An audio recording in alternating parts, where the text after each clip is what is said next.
வணக்கம், இது உங்கள் தினக்கதிர்.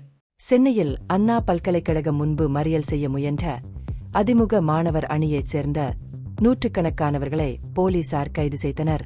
கடந்த ஆண்டு டிசம்பர் மாதம் பல்கலைக்கழக வளாகத்தில் பாலியல் வன்கொடுமைக்கு ஆளான மாணவிக்கு நீதி கோரி போராட்டம் நடத்தப்பட்டது. பாதிக்கப்பட்ட மாணவருக்கு ஆதரவாக உண்மையான குற்றவாளியை கைது செய்ய மாநில அரசின் கவனத்தை ஈர்க்கும் வகையில் மாணவர்கள் மற்றும் பொதுமக்களுக்கு கருப்பு பட்டைகளை வழங்க போராட்டக்காரர்கள் முயன்றனர். ஆர்ப்பாட்டம் நடத்த முன் அனுமதி பெறாததால் போராட்டக்காரர்கள் கைது செய்யப்பட்டனர். கைது செய்யப்பட்ட உறுப்பினர்கள் நாளை மாலையில் விடுவிக்கப்படுவார்கள் என காவல்துறை தெரிவித்துள்ளது.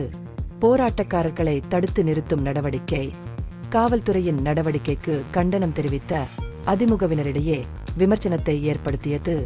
அதிமுக மாணவர் அணிச் செயலாளர் சிங்கை ஜி ராமச்சந்திரன் இந்த போராட்டத்திற்கு ஆளும் திமுக அரசின் பதில் என்ன என்று கேள்வி எழுப்பினார். கருப்பு பட்டைகள் மீது அவர்களின் வெளிப்படையான வெறுப்பை அவர் விமர்சித்தார். அவர்கள் ஏன் கருப்பு பட்டைகளுக்கு பயப்படுகிறார்கள்?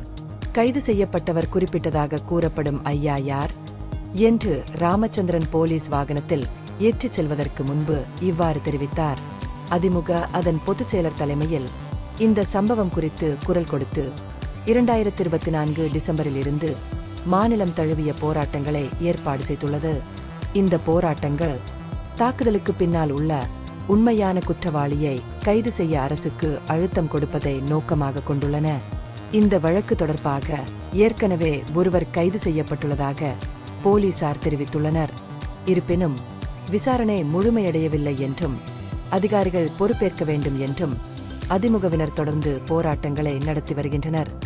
இது உங்கள் தினக்கதிர். நன்றி.